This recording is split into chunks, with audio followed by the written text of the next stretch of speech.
Welcome to 99 TV 70 రోజులు 70 సంగతులు కార్యక్రమానికి స్వాగతం. ఈ రోజు మనతో పాటు 99 టీవీ స్టూడియోలో ఉన్నారు మౌలాలి గారు. చిరంజీవి గారితో వారికి ఉన్న అనుభవాలని అలాగే చిరంజీవి గారి పట్ల ఆయనకున్నటువంటి అభిమానాన్ని తెలియజేయడానికి ఈ రోజు మనతో స్టూడియోలో జాయిన్ అయ్యారు. వారితో కాసేపు ముచ్చటిద్దాం. నమస్తే మౌలాలి గారు. నమస్తే అండి. ఎలా ఉన్నారు? బాగున్నాను madam.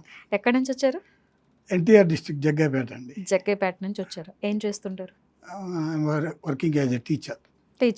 Okay, government employee. Yeah. Okay, nice.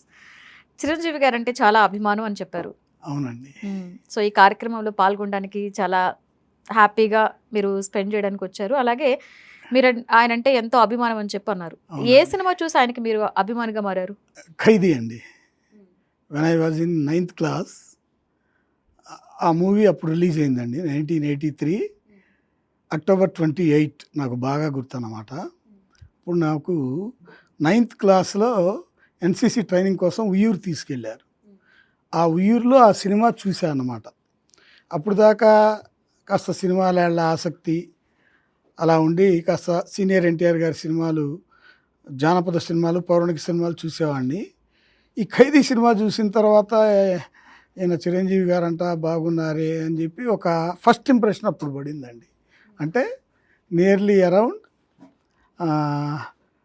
42 years. అప్పటి నుంచి ఇప్పుడు దాకా గుండెల్లో అంతే ఉండిపోయిందండి. ఖైదీ సినిమాతో ఫ్యాన్ అయిపోయారు. యా. అన్ని సినిమాలు చూస్తూ ఉంటారా? చూస్తూ ఉంటారంటే ఒకసారా ఎన్నిసార్లు అని అడగాలి మీరు. చూస్తూ ఉంటారా? ఒక్కొక్క సినిమా ఎన్నిసార్లు చూసారని అడగాలి అయితే. అంతేనండి. ఓకే, అన్ని మూవీస్ కవర్ చేశారు అయితే? అన్ని మూవీస్ అండి. ఏదో 1-2 అప్పట్లో కొన్ని రిలీజ్ అవ్వటానికి లేట్ అయినాయి, కొన్ని అలాంటి 1-2 తప్పితే ఆల్మోస్ట్ 155 కూడా కవర్ అయిపోయినాయండి. ఏ సినిమా బాగా నచ్చింది మీకు?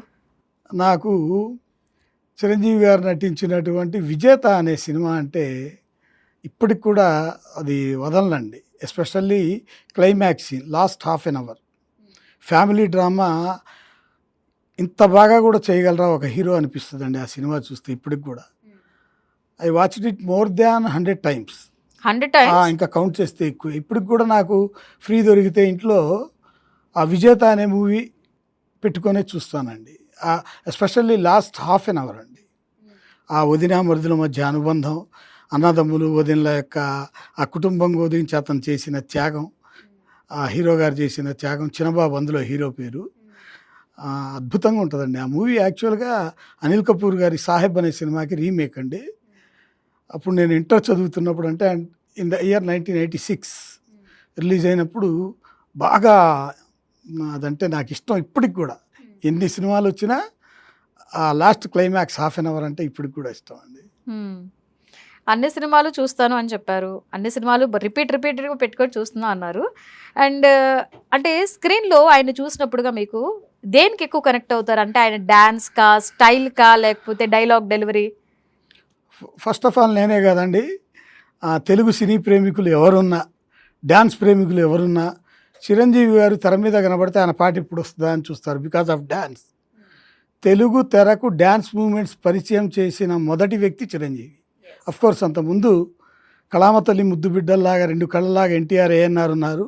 వాళ్ళ పంధాలో వాళ్ళు సాంఘిక జానపద పౌరాణికాల్లో సీనియర్ ఎన్టీఆర్ గారు, కుటుంబ కథా చిత్రాలు, నవలా చిత్రాల్లో ఏఎన్ఆర్ గారు, ఒకరు క్లాస్ హీరో, ఒకరు మాస్ హీరోగా అతరా సోమబాబు గారు, విప్లవ నటుడు కృష్ణ, వీళ్ళందరూ ఉన్నారు. కానీ డ్యాన్స్ మూమెంట్స్ కంటూ తెలుగు తెరకు పరిచయం చేసి మూమెంట్స్ ఇలా కూడా చేయొచ్చా అని పరిచయం చేసిన తొలి వ్యక్తి చిరంజీవి గారు. Not only in Telugu audience అండి, మీరు హిందీ ఆడియన్స్ కానీ, తమిళ ఆడియన్స్ కానీ, కన్నడ కానీ, మలయాళం కానీ చిరంజీవి గారి మూమెంట్స్ అంటే పడి చచ్చిపోతారు. నేను ఒక అభిమానిగా చెప్పడం కాదండి, చిరంజీవిని అభిమానించిన వ్యక్తి ఎవరైనా ఉన్నారంటే ఫస్ట్ ఆయన యొక్క డ్యాన్స్ మూమెంట్స్కే పడిపోతారు. ఓకే, ఆయన ఏ హీరోయిన్తో స్క్రీన్ షేర్ చేసుకుంటే మీకు బాగా నచ్చింది? స్క్రీన్ షేర్ రాధికాతో కెమిస్ట్రీ బాగా కనబడుతుందండి. డ్యాన్స్ చూడాలంటే భానుప్రియ, విజయశాంతి, రాధా అండి. అసలు రాధాతో వేసిన స్టెప్స్ స్టేట్ రౌడీలో టీ కప్ స్టెప్ ఒకటి ఉంటుందండి, అది కానీ, అలాగే స్టెప్స్ దిగే పైనుంచి మెట్లు దిగి అద్భుతంగా ఉంటుందండి రాధాతో.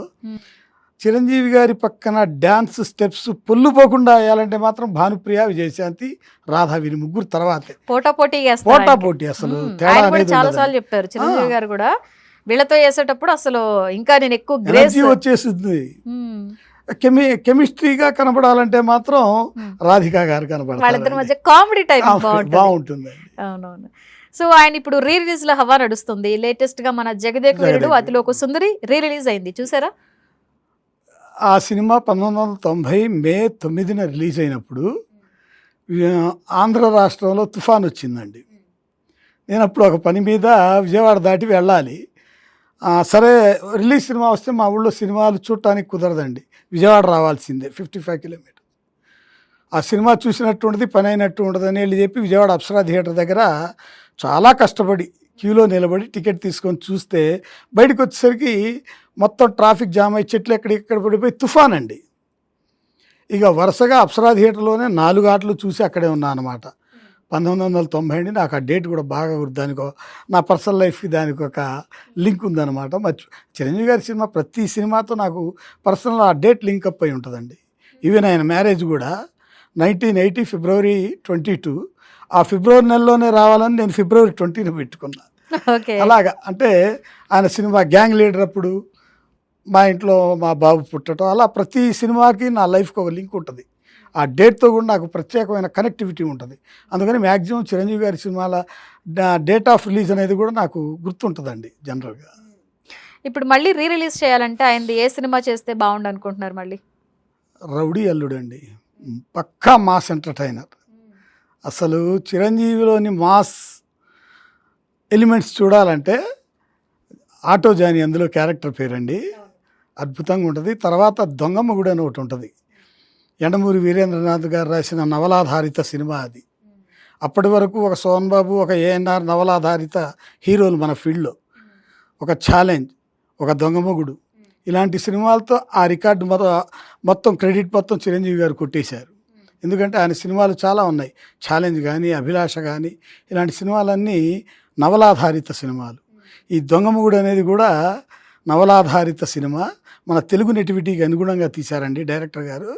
అద్భుతమైనటువంటి మాస్ ఎలిమెంట్స్, కామెడీ టచ్స్ ఉంటాయి అందులో. చాలా బాగుంటుందండి ఆ సినిమా. రౌడీ అల్లుడు, దొంగమొగుడు తీయాలండి. ఓకే. సో అంటే ఇందాక మీరు అన్నారు ప్రతి సినిమా కూడా వదిలిపెట్టకుండా రిపీటెడ్గా చూసానని. అంటే అప్పట్లో ఫస్ట్ డే ఫస్ట్ షో చూసిన బ్యాచ్ అయినా మీరు కూడా? సినిమా రిలీజ్ ఫస్ట్ షో కాదు మేడం, సినిమా 3 రోజుల ముందు రిలీజ్ అనగానే ఇంట్లో మా అమ్మది చిన్నగా ఒక 5-10 రూపాయలు, అప్పట్లో అంటే మా ఊరు నుంచి విజయవాడ ఎలా అంటే 55 కిలోమీటర్లు, లారీల మీద అర్ధరాత్రి ఎక్కి తెల్లారి సినిమా రిలీజ్ అనగా 4ంటికి అక్కడికి వెళ్ళి క్యూలో నిలబడ్డామండి. ఓ పెద్ద కథే. ఆ క్యూ కూడా ఇప్పుడే ఉందండి, ఆన్లైన్లో బుక్ చేసుకొని బట్టలు నలగకుండా వెళ్ళి సినిమా చూసి వస్తున్నారు. అప్పుడు చెప్పులు తెగాయి, బట్టలు చిరిగాయి, యుద్ధాలండి. పొరపాటున క్యూ లైన్లో వాడు బ్లాక్లో అమ్ముకోవడానికి థియేటర్ ఓనర్స్ ఒక 10 టికెట్లు ఇచ్చి ఆపేస్తే ఆ బుకింగ్లు పగలగొట్టిన సందర్భాలు ఉన్నాయి. ఆ బ్లాక్ టికెట్ కూడా 10 రూపాయలది 30, 40, 50 అన్నా కానీ ఎగబడి కొన్న సందర్భాలు ఉన్నాయండి. మీరు నమ్మరు, ఎర్లీ ఇన్ ది మార్నింగ్ 4 క్యూలో నిలబడి 6కి ఆ రాజ్ థియేటర్ దగ్గర, శైలజ థియేటర్ దగ్గర మళ్ళీ టిఫిన్ చేయాలా. షో 10:30, 11కి మొదలవుద్ది. అప్పటిదాకా మా చెప్పులు ఆ లైన్లో పెట్టుకొని వెనకాలని బతీలు అడికొద్ది చూస్తుండమని వచ్చిన సందర్భాలు అనేక సినిమాలకు ఉన్నాయి. దొంగ అనే సినిమాకు ఉంది, రుస్తుం అనే సినిమాకు ఉంది, కొండవీటి దొంగ అనే సినిమాకు ఉంది. ఇలా చెప్పుకుంటూ పోతే చాంతాడంత అండి. ఈ సినిమాలన్నిటికీ మేము తెల్లారి 4ంటికి క్యూలో నిలబడి ఇక వరుసగా దొరికితే వరుసగా 4 షోలు చూసేయటమే. ఒక్కరోజే 4 షోలు చూసేయటమే. అర్ధరాత్రి ఎప్పుడుకో చేరేవాళ్ళం. మా నాన్న నిద్రపోయిన తర్వాత మా అమ్మ ఎదురు చూస్తూ ఉండేది. వచ్చి కామ్గా అన్నం తిని పడుకొని మా నాన్న లేచి తిట్లు మొదలు పెడితే ఆ తిట్లు తిని చిన్న బుక్స్ తీసుకొని స్కూల్ కని బయలుదేరుతాం. ఏదైతే బాగా సినిమా చూసి వచ్చాం దాని తర్వాత ఇక ఏమన్నా కానీ అది ఫస్ట్ డే స్టోరీయే మీరు విన్నది. మళ్ళీ 2 రోజులు అయిన తర్వాత మళ్ళా అసలు ఇక ఆ సినిమా ఆడుతున్నంత కాలంలో కనీసం మోర్ దాన్ 50% వెళ్ళాల్సిందేనండి. స్కూల్కి అని చెప్పి ఎగ్గొట్టి పోయి ఒక షో చూసి రావటం, ఏముంది, లారీకి 5 రూపాయలు పెట్టి తీసుకెళ్ళి ఆ ప్రకాశం బ్యారేజ్ మీద దించడం, అక్కడ నుంచి నడుచుకుంటూ థియేటర్కి వెళ్ళటం, చూడటం, దొంగతనంగా వచ్చేసేయటం, అలాగండి అసలు. అలా చిరంజీవి గారి సినిమాలన్నీ అలా చూసినవేనండి. కలుస్తున్నారా? అంటే ఐ మీన్ ఎన్నేళ్ల నుంచి మీరు చిరంజీవి గారి అభిమాని? 1983 అంటే 42 ఇయర్స్ అండి. కలిసారా బాస్ని? బాస్ని ఇప్పుడు ఈ మధ్య బాగా తరచుగా కలుస్తున్నామండి. బికాజ్ ఆఫ్ స్వామినాయుడు గారు మా ఫ్యాన్స్కి వారధి అన్నమాట ఆయన. ఆయనకి ఎవరేంటి అనేది ఉభయ తెలుగు రాష్ట్రాలతో పాటు కన్నడం, చెన్నై, ఇతర రాష్ట్రాలు, ఇతర దేశాల్లో కూడా ఎవరెక్కడ ఈ సీనియర్ అభిమాని అని తెలుసండి. ఆయన బాగా లింకప్ ఉండి మాతో కలుపుతుంటారండి. ఫస్ట్ అసలు ఈ చిరంజీవి గారి పిఏలు కానీ మిగతా అసలు ఎవరు తెలియని సందర్భంలోనే 1988 కొదమసింహం అనే సినిమా షూటింగు తలకోన ఫారెస్ట్లో జరుగుతుందని చెప్పి జ్యోతి చిత్ర, అప్పట్లో సినిమా న్యూస్ ఏది రావాలన్నా ఈ జ్యోతి చిత్ర, సితార వాటిలో చూసుకోవటమే. అందులో చదివి రేపు షూటింగ్ అనగా ఈ నైట్ తిరుపతి దగ్గర తలకోన కొదమసింహం కౌబాయ్ చిరంజీవి గారు నటించిన సినిమా. ఆ షూటింగ్లో చిరంజీవి గారిని చూద్దాం ఈ 2 కళ్ళతో అని పోయామండి.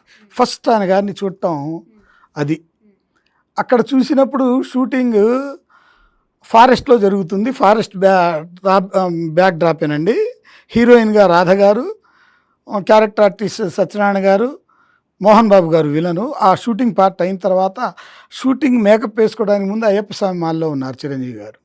లోనకి వెళ్తుంటే అదిగో చిరంజీవి, అదిగో చిరంజీవి అంటే చూసి అబ్బా అని కేకలేయటం. మొత్తం ఒక 25 ఎవరుంటారు అంత దూరం అడవుల్లో, ఒక 25 మంది ఉన్నాం. అరుస్తూ ఉంటే చూసుకుంటూ లోనకి వెళ్ళారు. మళ్ళీ మేకప్ కౌబాయ్ గెటప్ వేసుకొని షూటింగ్ స్పాట్కి వచ్చారు. వచ్చి ఆ డైలాగ్ ఏదో ఉందండి, రాధా బరిసి తీసుకొని పొడవటానికి వస్తుంది, చిరంజీవి గారిని కట్టేసిన సీన్. ఆ బరిసితో పొడవటానికి వచ్చినప్పుడు సీన్ అయిపోద్ది. ఓ అరుస్తూ ఉంటే అక్కడ ఎవరో చూడు అని ఎవరికో చెప్పారు. అంటే అప్పుడు పిఏలు ఎవరు ఇల్లు మాకు తెలియదండి. ఇది 1988లో. ఆయన గారు వచ్చి ఎవరు మీరు, ఏంటి షూటింగ్లో అలా అల్లరి చేయకూడదు అన్నారు. మేము ఎక్కడో విజయవాడ అవతల నుంచి వచ్చామండి, ఒక్కసారి సార్ పక్కన నిలబడి వెళ్ళిపోతామండి అని రిక్వెస్ట్ చేసాం. మళ్ళీ ఇంకో సీన్ ఉంది, అది అయిన తర్వాత కలపడానికి ప్రయత్నిస్తా, కూర్చోండి అన్నారు ఎవరో మహానుభావుడు. సరే అని కూర్చున్నాం కామ్గా. ఒక 20 నిమిషాల తర్వాత గ్యాప్ అయిపోయిన తర్వాత చైర్లో కూర్చొని చిరంజీవి గారే ఇందాక అని ఏదో చెప్తున్నారు. ఆయన మాకు సైగ చేశారు. వెళ్ళేసరికి ఆ గ్యాప్లో, షూటింగ్ గ్యాప్లో ఏ ఊరయ్యా మీది ఏంటంటే ఇలా ఇలా అన్నాం అన్నమాట. ఓకే ఫోటో దిగుతారా అన్నారు.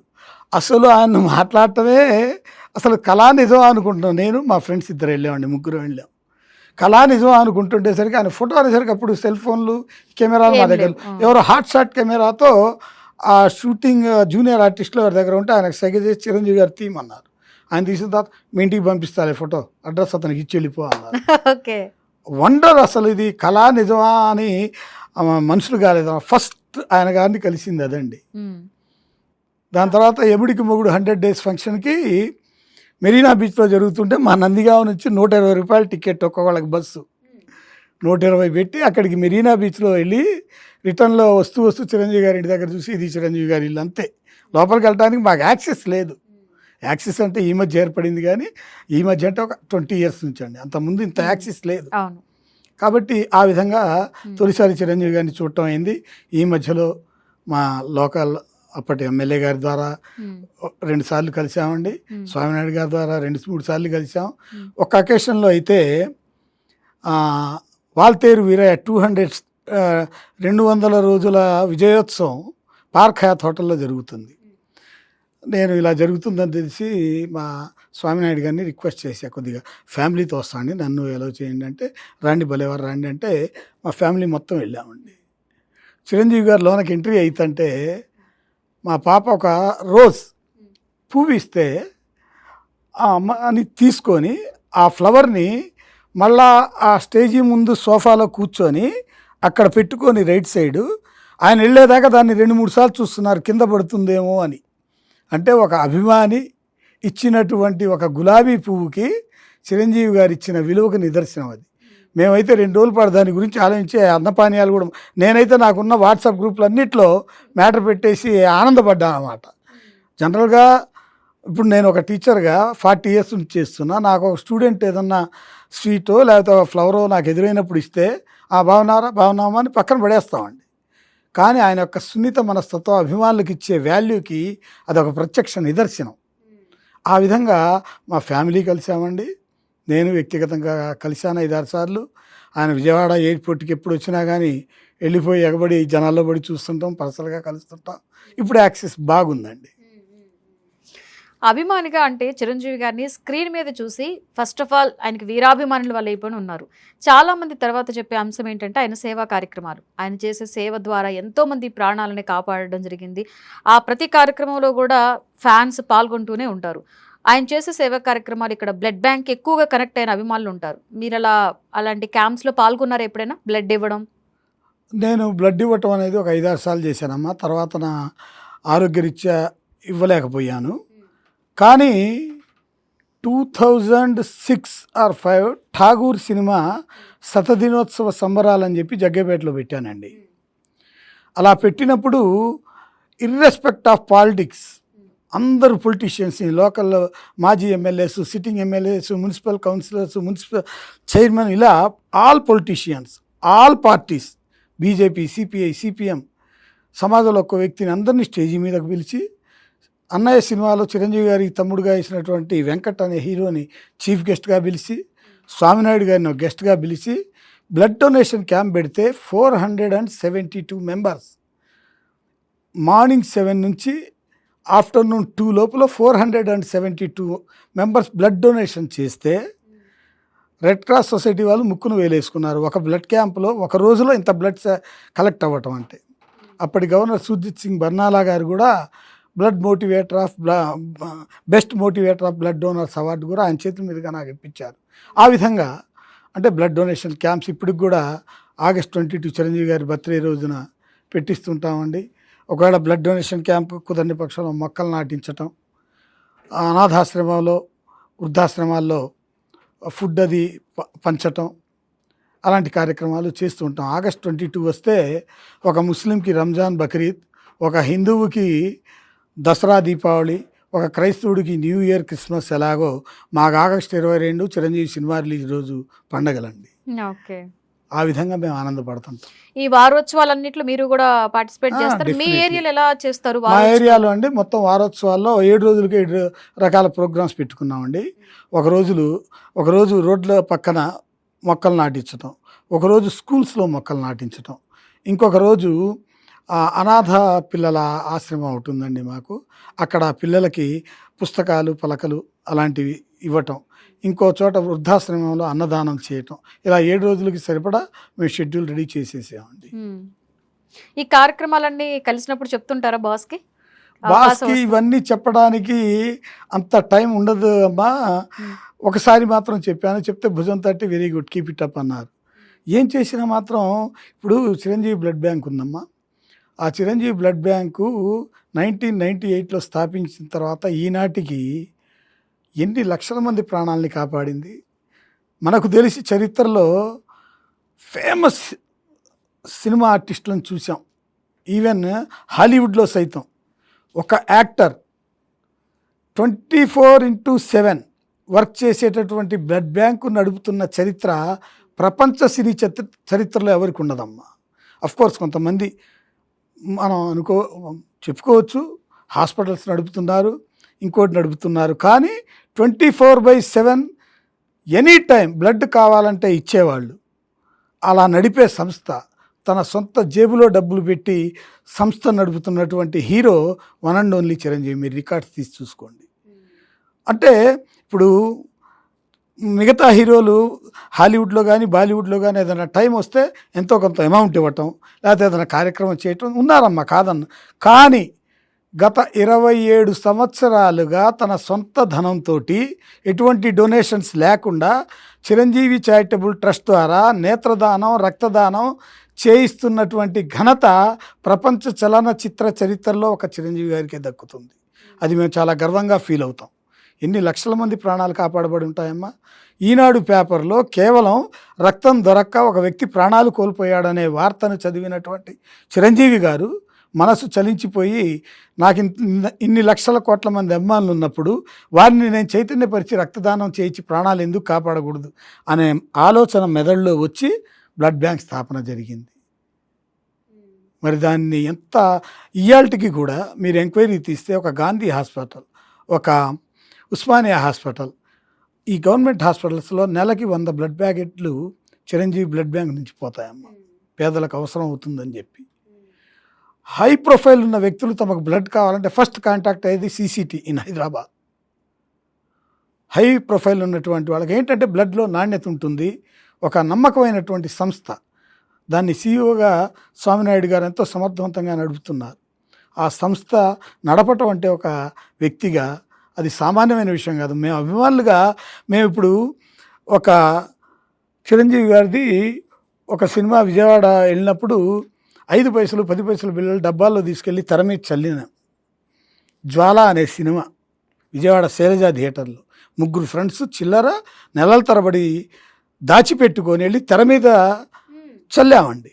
అలాంటి అభిమానుల్ని రక్తదాతలుగా మార్చిన ఘనత మెగాస్టార్ చిరంజీవిది. కటౌట్లు వేయటం, పాలాభిషేకం, కొండవీడి దొంగ అనే సినిమాకి 2 బిందెలు పాలు నా చేత్తో నేను వేసా కటౌట్ మీద. అలా పాలాభిషేకాలు పేపర్లు చించడాలు కాదురా నాయన, సమాజానికి ఉపయోగపడండి, నలుగురి ప్రాణాలు కాపాడండి, అంధులుగా ఉన్నటువంటి వాళ్ళకి నేత్రదానం ప్రసాదించండి అని అభిమానులను సామాజిక సేవా తత్పరులుగా మార్చిన ఘనత కూడా one and only megastar Chiranjeevi గారికి దక్కుతున్నాం. అది కాకపోయినా ఇంకా మనం చూసుకుంటే కరోనా టైంలో కూడా ఆక్సిజన్ బ్యాంక్స్ ఇక్కడ 10, ఏపీలో 22, 32 ఆక్సిజన్ బ్యాంక్స్ అమ్మ. అనకూడదు ప్రభుత్వాలే మా దగ్గర ఆక్సిజన్ అందించే పరిస్థితి లేదని చేతులు ఎత్తేసిన దుర్భర పరిస్థితులు. అలాంటి దుస్థితి ఈ మానవాళికి మళ్ళా రాకూడదు. ఎంతోమంది మన కళ్ళ ముందు చనిపోతుంటే వెళ్ళి చూడలేని దుస్థితి, మాట్లాడలేని దుస్థితి, కనీసం వాళ్ళకి మంచినీళ్ళు ఇవ్వలేని దుస్థితి, చచ్చిపోతే అంత్యక్రియలకు వెళ్ళలేని అలాంటి పరిస్థితుల్లో తన సొంత వ్యయంతో ఆక్సిజన్ బ్యాంకులు పెట్టి ఎన్ని వేల మంది ప్రాణాలు కాపాడారమ్మ. రాష్ట్రంలో అది ఒక హీరోగా మెగాస్టార్ చిరంజీవి గారికే దక్కుతుంది. ఇది కాకపోయినా ఆయన ప్రతిసారి అంటే ప్రకృతి వైపరీత్యాలు చాలాసార్లు జరిగాయి. అంటే మన తుఫాన్ సిచ్యువేషన్స్లో అయితే ఏంటి, ఇలా చాలా చోట్ల ఆ టైంలో కూడా ఆయన ఫ్యాన్స్ ద్వారా అభిమానులకి ఎంతో, అంటే ఆయన ఏ అభిమానిని కాదు, అక్కడ ఆ బాధితులు ఎవరైతే ఉన్నారో వాళ్ళందరికీ కూడా ఫుడ్ సప్లై చేయడం అయితే ఏంటి, ప్రతి ప్లేస్లో అందరికీ కూడా ఆయన ఒక సహాయాన్ని అందించారు. అవునమ్మా, సినీ ఫీల్డ్లో కూడా కరోనా టైంలో జూనియర్ ఆర్టిస్టులు ఆకలితో అలమటించిపోతున్నారు. వాళ్ళకి సినిమాలు లేవు, షూటింగులు లేవు, ఆదాయం లేదు, తినడానికి తిండి లేని దౌర్భాగ్యకర పరిస్థితుల్లో కొంతమంది జూనియర్ ఆర్టిస్టులు ఉంటే వాళ్ళని పిలిపించి కరోనా టైంలో వాళ్ళకి కావాల్సిన రేషన్ మొత్తం అందించారమ్మ. ఇవన్నీ సామాజిక సేవలో ఆయన్ని బీట్అవుట్ చేయగల సినిమా హీరోలు చాలా రేర్ అన్నమాట. ఏ ఫీల్డ్ అన్నా తీసుకోండి మీరు, ఈయన గారి కంటే ఎక్కువ రెమ్యునరేషన్ తీసుకునేటటువంటి హీరోలు ఉండొచ్చు. ఇవాళ 500 కోట్లు 1000 కోట్లు కలెక్షన్ వచ్చిందని చెప్పుకునే హీరోలు ఉండొచ్చు, కాదనం. ఆ లెక్కకు వస్తే చిరంజీవి గారి ఘరానా మొగుడు ఆ రోజుల్లో సాధించిన కలెక్షన్ని ఇప్పటి కలెక్షన్తో ఈ రేట్లతో కంపేర్ చేస్తే వాళ్ళకంటే ఎక్కువ వస్తాయమ్మా. అంత ఉన్నా కానీ ఏమాత్రం ఆయన ఎవరెస్ట్ శిఖరాన్ని హెలికాప్టర్లో డైరెక్ట్గా వెళ్ళి దిగల, ఆక్సిజన్ అందక ఊపిరిపోద్ది ఎవరెస్ట్ శిఖరం ఎక్కాలంటే. అలాంటి దుస్థితిని కూడా సినిమా ఫీల్డ్లో ఎదుర్కొని, ఎంతోమంది చీత్కారాలను ఎదుర్కొని, ఎంతోమంది ఈసడింపులను ఎదుర్కొని చివరికి ఎవరెస్ట్ శిఖరమే దాదాపు 25 ఏళ్లుగా నంబర్ 1 ఆ స్థానం దగ్గరికి వెళ్ళటానికి కూడా, టచ్ చేయడానికి కూడా భయపడే స్థాయికి వెళ్ళారంటే ఆయన మానవతా లక్షణాలు, ఆయన సెన్సిటివ్ నేచరు, ఆయన చేసిన పాత్రలు. ఆయన ఒక్కో సినిమా తీసుకుంటే, ఇందాక మీకు విజేత ఆ సినిమాలో క్లైమాక్స్ లాస్ట్ హాఫ్ అన్ అవరు మనిషి అన్నవాడు ఎవడైనా సరే చివరి పావుగంటలో కళ్ళనీళ్ళు వస్తాయి. హిట్లర్ అనే సినిమా ఫ్యామిలీ డ్రామా. మరి ఫన్నీగా ఉండాలి, ఫ్యామిలీ డ్రామా నడవాలంటే మళ్ళీ ఘరానా మొగుడు చూడండి. అసలు ఇవన్నీ కాదు, పక్కా మాస్ కావాలంటే రౌడీ ఎల్లుండి, దొంగ మొగుడిని చూడండి. ఈ విధంగా క్లాసు, మాసు, రివల్యూషనరీ, పసిపిల్లలకు కావాల్సిన సినిమాలు. డాడీ అనే సినిమా ఎంత బాగుంటుంది, పిల్లలు ఎంత ఇష్టపడతారు. అలాంటి అద్భుతమైన పాత్రలో వెళ్ళి ఆయన స్క్రీన్ మీద ఆయన కళ్ళు చూస్తే చాలామంది మెస్పరైజ్ అయిపోతారమ్మా. ఇప్పుడు ఒక దశలో దానవీర సూరకర్ణ డైలాగులు ఇప్పుడున్న హీరోలు కూడా చెప్పగలరు, కానీ ఎన్టీఆర్ చెప్తేనే దానికి ఒక గొప్పతనం. అలాగే చిరంజీవి అనే ఆయన ఒక హిట్లర్లో పాత్రలు కానీ, ఘరానా మొగుడు కానీ, రౌడీ అల్లుడు కానీ, ఆ పాత్రల్లో జగదేక వీరుడు అతిలోక సుందరి కానీ, ఆ పాత్రల్లో ఆయన్ని చూసిన కళ్ళతో ఇంకోళ్ళని చూడలేం. ఆయనకంటే గొప్పగా డ్యాన్స్ చేస్తున్నామని కొంతమంది రావచ్చు, గొప్పగా ఉండొచ్చు. కానీ క్రికెట్లో ఒక సచిన్ టెండూల్కర్, ఆకాశంలో ఒక సూర్యుడు, తెలుగు తెర మీద ఒక చిరంజీవి, దట్స్ ఆల్. ఇక పోల్చాలంటే ఇక వేరేది లేదు. ఆయన పొలిటికల్గా ఎంట్రీ ఇచ్చిన తర్వాత 10 ఏళ్ల పాటు సినిమాలకి గ్యాప్ వచ్చింది. సో అప్పుడు ఎలా ఫీల్ అయ్యారు? వాస్తవంగా చిరంజీవి గారి స్వభావాన్ని నేను గత 40 ఏళ్ళుగా అబ్జర్వ్ చేస్తున్నా. ఆయన స్వభావం చాలా సున్నితత్వం, చాలా సున్నితత్వం. ఎలాంటిదంటే పువ్వు కింద పడితే నలిగితే నా అభిమాని హృదయం గాయపడిద్దేమో అనుకున్నట్టు ఆ పువ్వును ఎలా దాచిపెట్టారో ఆయన స్వభావం కూడా అలాంటిదండి. ఆయన రాజకీయాల్లో ఇమ్మడలేరని నేను ఫస్టే 100% నమ్మిన వాళ్ళలో నేను ఒకరిని. అనుకున్నట్టుగానే ఆయన ఇమ్మడలేకపోయారు. ఇమ్మడలేకపోయి 10 ఏళ్ళు అయిన తర్వాత, ఆ 10 ఏళ్ల గ్యాప్కి ముందు కొన్ని సినిమాలు, ఈ 10 ఏళ్ల గ్యాప్ తర్వాత పిల్లలు 20 ఇయర్స్ ఏజ్ కూర్చుంటారు. ఈ 20 ఇయర్స్ ఏజ్ పిల్లలు ఆ సినిమాలు ఏం చూస్తారులే 20-25 వాళ్ళు అనుకున్నా. 150 సినిమాకి రిలీజ్ రోజు పిల్లలే ఎక్కువ ఉన్నారు. Below 30 years age group, especially girls. Khaidi number 150 నేను మా ఊళ్ళో చూశాను కావాలని రిలీజ్ రోజు. అంటే ఇప్పుడు ఈ మధ్య కొత్త సినిమాలన్నీ మా ఊళ్ళకి కూడా ఇస్తున్నారు కదా, మారుమూల పల్లెలకు కూడా ఇస్తున్నారు. కావాలని వెళ్తే అక్కడ నేను ఇప్పుడు జనరల్గా చిరంజీవి గారి వయసు 70 దగ్గరకు వచ్చేసింది అనుకోండి. ఆయన అభిమానుల్లో నాలాగా 50 క్రాస్ అయిన వాళ్ళు ఉంటారు, 55-60 ఉన్నోళ్ళు ఉంటారు అనుకున్నా. కానీ ఖైదీ 150 10 ఇయర్స్ గ్యాప్ తర్వాత వచ్చినా కానీ అక్కడ ఉన్నోళ్ళల్లో ఎక్కువ యూత్ ఉన్నారు. యూత్ అంటే జనరల్గా ఇప్పుడున్నటువంటి ప్రభాస్ గారు, లేకపోతే మహేష్ బాబు గారు, జూనియర్ ఎన్టీఆర్ గారు, అల్లు అర్జున్ గారు, విజయ్ దేవరకొండ, వాళ్ళకి ఫాలో బాగా ఉంటుంది. చిరంజీవి గారికి తగ్గిపోద్ది అనే భ్రమలో నేనున్నా. ఎలా ఉంటుందో తెలియని ఖైదీ నెంబర్ 150కి అంతమంది వచ్చారే, ఇక అది హిట్ అయిన తర్వాత దాని ప్రభంజనం మామూలుగా లేదు. ఏ మాత్రం గ్రేస్ తగ్గలా చిరంజీవి గారిలో ఆ సినిమాలో. ఇప్పుడు కూడా ఈవెన్ ఇంకా పోల్చుకుంటే అంతకు ముందు సినిమాల్లో కన్నా ఎక్కువ గ్రేస్, అసలు ఆ లుక్ లో కూడా ఎంత చేంజ్, చాలా చేంజ్ వచ్చింది. స్టెప్స్ మాత్రం వాల్తేరు వీరయ్యలో చూడండి, పార్టీ సాంగ్లో ఆ స్టెప్స్ చూడండి ఎంత బాగా వేశారు.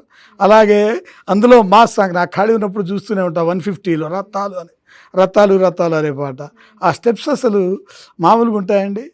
ఒకటండి, స్టెప్స్ అందరూ వేస్తారు, కానీ చిరంజీవి వేస్తేనే ఆ స్టెప్ గొప్పతనం వస్తుంది. ఓకే, డాన్స్ ఒక ఐకాన్గా మారిపోయారు. ఐకాన్ అంతే. ఇప్పుడు ఉన్నోళ్ళు ఈయనకంటే ఎక్కువ వేసినట్టు ఫీల్, చూసేవాళ్ళకి కూడా ఫీలింగ్ ఉంటుంది. కానీ ఆ స్టెప్, ఒక వీణ స్టెప్ చిరంజీవి వేస్తే చూసిన కళ్ళతోటి మనం ఇంకోళ్ళు వేస్తే చూడలేం. చాలామంది ట్రై చేశారు.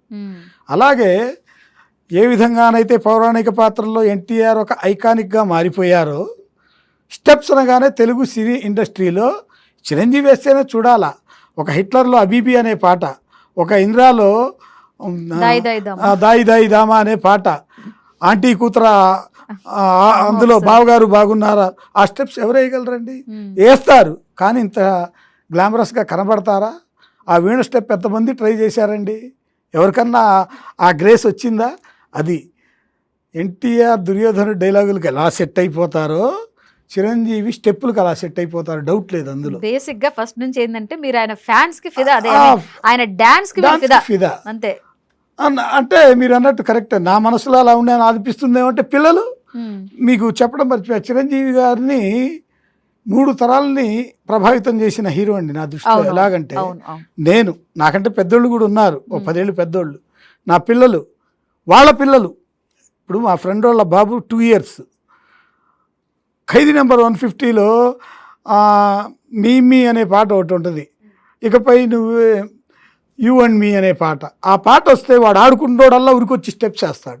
2.5 years ఫ్యాక్ట్. వాడు ఏ పాటలు వచ్చినా అక్కడ ఉండడు. అరే టీవీ చూస్తారామన్నా ఉండడు. ఆ పాట వస్తే ఉరుక్కుంటూ వస్తాడు. అంటే 2.5 ఏళ్ల పసి బాలుడి మనసును కూడా తన డ్యాన్స్ ద్వారా గెలుచుకున్నాడు చిరంజీవి. అంటానికి ఇంతకంటే ఏం కావాలండి?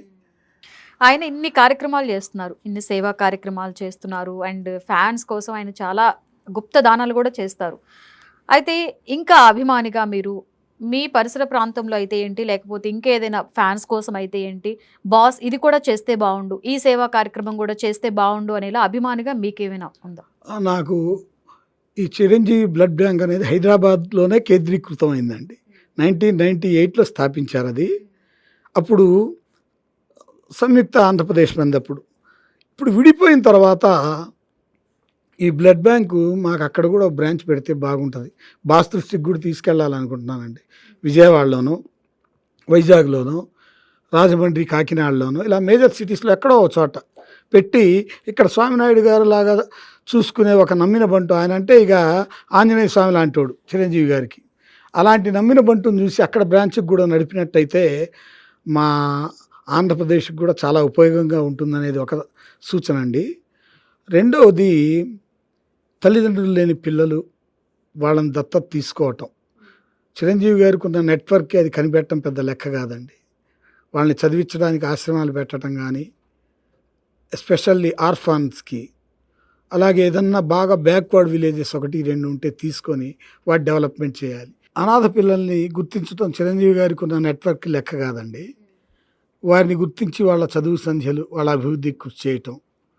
రెండవది, కొన్ని వెనుకబడిన ప్రాంతాలు, రోడ్డు మార్గం, విద్యుత్ సౌకర్యాలు లేని గ్రామాలు కూడా కొన్ని ఉన్నాయండి.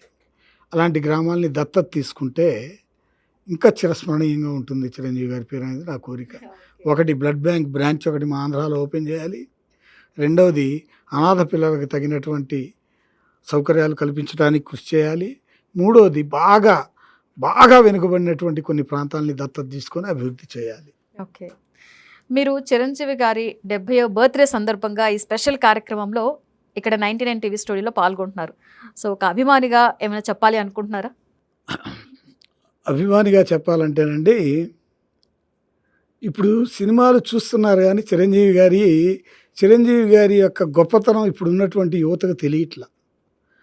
మాకు కూడా అంతకుముందు ఉన్నటువంటి హీరోల గురించి మా పెద్దవాళ్ళు చెప్తే అర్థమయ్యేది. చిరంజీవి అభిమానులకు స్పెషల్గా నేను చెప్పేది ఏంటంటే, ఇప్పుడున్న యువతలో కూడా చాలామంది ఆయన అభిమానులు ఉన్నారు.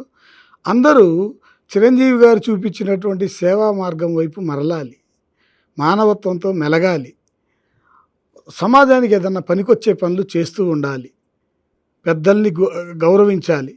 ఆ పెద్దల్ని గౌరవించటం అనేది ఆయన కుటుంబాన్ని చూస్తే నేర్చుకోవచ్చండి. ఖచ్చితంగా సంవత్సరం క్రితం ఆయన కుటుంబంలో మనం చూసాం. అలాగా పెద్దల్ని గౌరవించటంలో కానీ, సామాజిక సేవా దృక్పథంతో కానీ, అలాగే ఈ నేత్రదాన, రక్తదాన శిబిరాల్లో పాల్గొనటం ద్వారా కానీ చిరంజీవి గారి యొక్క గొప్పతనాన్ని గుర్తించి నలుగురికి చెప్పడంలో కానీ మీరందరూ ముందుండాలని చెప్పి నేను కోరుకుంటున్నాను. మేము గత 4 దశాబ్దాలుగా గుండెల్లో పెట్టుకుని ఆరాధిస్తున్నటువంటి మెగాస్టార్ చిరంజీవి గారికి, మా అన్నగారికి 70వ జన్మదిన శుభాకాంక్షలు బాస్. మీరు ఇలాంటి జన్మదినోత్సవాలు ఇంకా ఎన్నెన్నో జరుపుకొని మీ నేత్రదాన, రక్తదాన స్వభావం ద్వారా, శిబిరాల ద్వారా ఇంకా లక్షలాది మంది ప్రాణాలని కాపాడాలని, మాలాంటి అభిమానుల హృదయాల్లో చిరంజీవిగా కలకాలం ఉండాలని చెప్పి మళ్ళోసారి మీకు 70వ జన్మదినోత్సవ శుభాకాంక్షలు తెలియజేస్తున్నాను. జై Hind. Right, thank you so much అండి. సో చూసారు కదండి ఈరోజు కార్యక్రమం. మరో గెస్ట్తో మళ్ళీ కలుద్దాం. చూస్తూనే ఉండండి 99 టీవీ.